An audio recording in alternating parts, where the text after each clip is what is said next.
Hello, hai. Hari ni saya nak masak kari ikan hiu ya. Sora min kari ya. Secara chettinad style ya. Kalau chettinad style ni memang spicy ya. Memang pedas. Tapi ikut pada chettinad kari semua memang pedas ya. Sebab rempah mereka ni terlalu tinggi ya. Imbangan dia memang tinggi. Okey, sekarang saya nak bagi tahu bahan-bahan dengan cara-cara nak tumis semua sekali ya. Dalam ni ada 2 step ya. Sekarang saya nak tunjuk step 1 dulu untuk kita nak sangai dengan blend. Saya ambil bawang kecil dalam 30 hulas ataupun setengah kilo ya. Dah siap. Yang ni pun kita nak blend juga ya. Nak kisar. Yang ni cili kering saya ambil 1 genggam ya. 1 genggam besar. Saya ambil cili kering yang pedas ya. Kalau siapa tak suka yang pedas boleh kurangkan daripada 1 genggam ni ya. Jintan putih saya ambil 1 sudu kecil. Halba setengah sudu kecil. Jintan manis saya ambil 1 sudu kecil. Halia 1,5 inci saja ya. Ataupun 1 inci pun okey ya. Kaskas 1,5 sudu kecil. Kunyit 1 sudu besar. Kelapa parut setengah biji saja ya. Dah siap parut. Yang ni biji ketumbar saya ambil 3 sudu besar ataupun lebih daripada 3 sudu pun sedap ya. Aroma dia memang cukup bagus. Yang ni daun kari saya ambil 3 ataupun 4 tangkai. Yang ni potta kadala ya, kacang goreng ya. Kalau siapa tak dapat potta kadala ataupun kacang goreng ni boleh ganti pada gajus 1 sudu besar ya. Bawang putih saya ambil lebih daripada 20 hulas ya. Okey, sekarang saya nak tunjuk cara-cara nak sangai dengan kisar ya. Okey, sekarang kuali saya dah panas. Saya nak masukkan cili kering dulu. Bagi kita sangai dalam api yang kecil ya. Okey, sekarang dah cukup ya. Cara saya goreng ni ikut cara yang ni. Memang dia dah cukup ya. Cara saya yang goreng ni memang dah cukup. Dia ambil masa dalam 1 minit ataupun 2 minit saja ya. Kena api perlahan ya. Dia tak boleh hangus. Okey, sekarang saya nak masukkan ketumbar, jintan putih, jintan manis, halba sekali ya. Okey, sekarang saya nak sangai. Sangai sampai dia kena kekuningan cukup ya. Jangan perang sangat, kekuningan dah cukup. Okey, sekarang dah siap goreng ya. Memang dah cukup cara yang saya goreng ni. Tapi mesti api kena perlahan ya. Dia tak boleh api kuat, nanti dia cepat hangus ya. Okey, sekarang saya nak tukar pada plate lain. Okey, sekarang saya nak masukkan kacang goreng ni.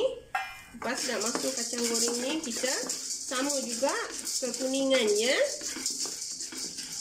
Okey, sekarang saya nak masukkan kaskas ya. Kaskas pun kita masuk sekali. Lepas tu daun kari ya, sekali. Okey, kita goreng. Kita ambil masa dalam 1 minit pun dah cukup ya. Jangan terlalu goreng sangat sebab kacang tu pun kita dah siap goreng. Cuma kita nak goreng-goreng manja-manja saja ya. Okey, last sekali saya nak masukkan kunyit ya. Lepas dah masuk kunyit, kita tutupkan api. Okey, sekarang saya nak kisar cili ya. Cili dengan ketumbar semua.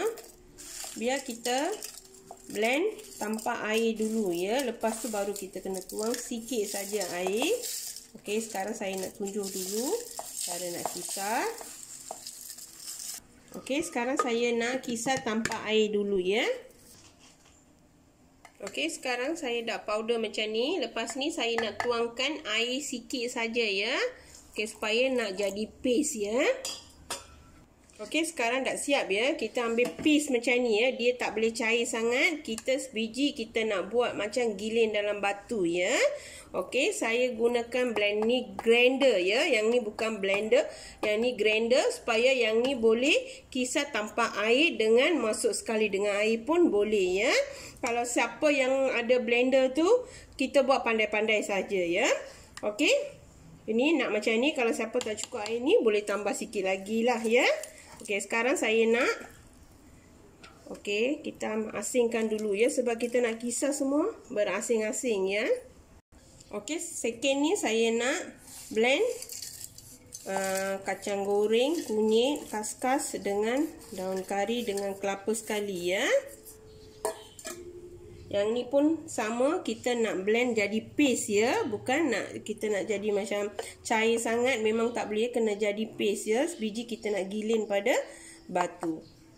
Okey, sekarang saya nak tuang air sikit saja supaya saya nak blend sampai dia nak jadi halus ya.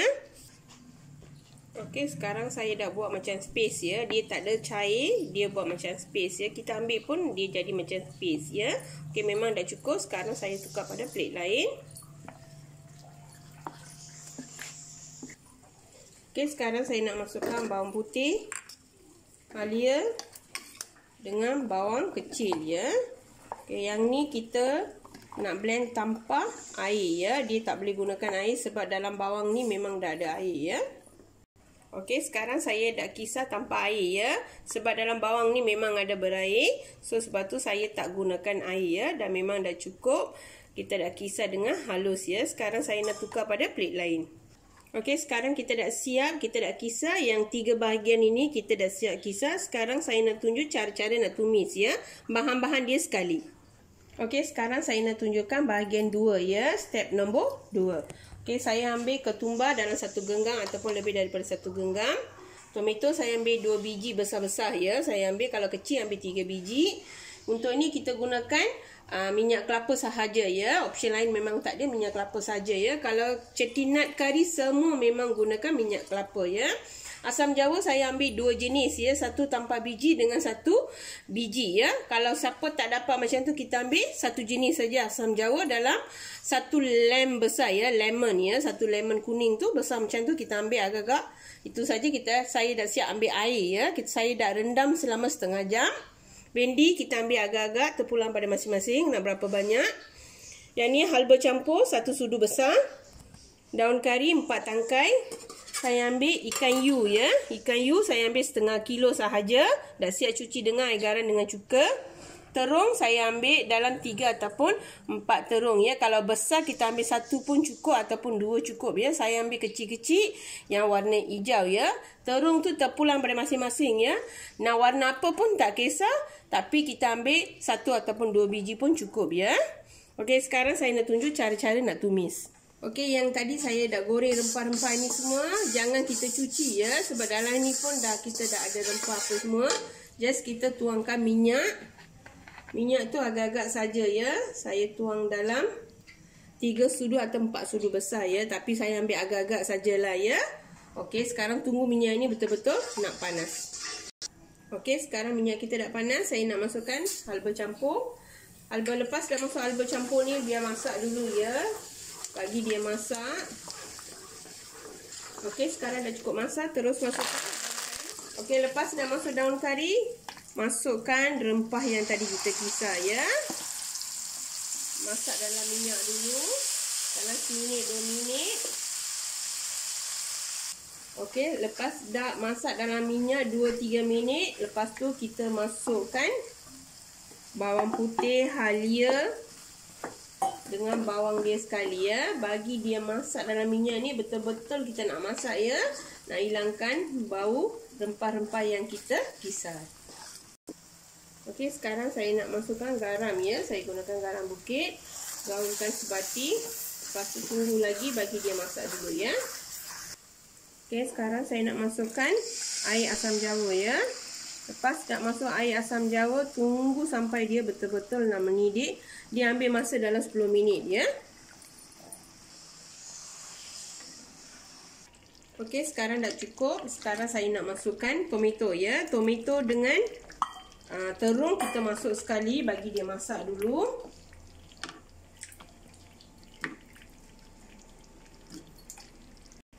Okey, tunggu sampai terung ni nak masak ya. Baru saya boleh masukkan bahan yang lain. Okey, sekarang terung kita dah masak. Terus kita nak masukkan. Okey, minyak yang tadi kita blend ya. Tadi kita kisar. Lepas tu kita gaulkan sebati ya.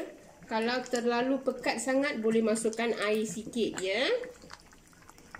Okey, sekarang saya nak masukkan bendi ya.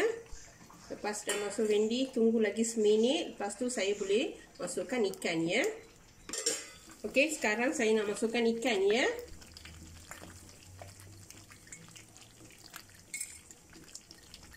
Okey, tunggu sampai ikan ni nak masak dulu. Lepas dah ikan ni nak masak, kita boleh last kali masukkan daun ketumbar. Lepas tu kita boleh tutupkan api ya.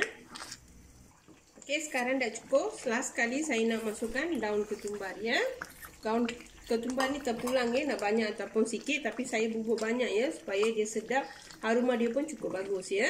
Okey, sekarang saya nak tutupkan api ya. Okey, sekarang kari kita dah siap ya. Kari kita memang pekat ya. Jenis yang saya buat hari ni memang pekat.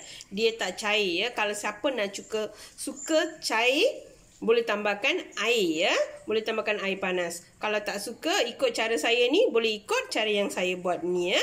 Siapa yang belum cuba resipi saya ni, boleh cuba dekat rumah ya. Selamat bercuba.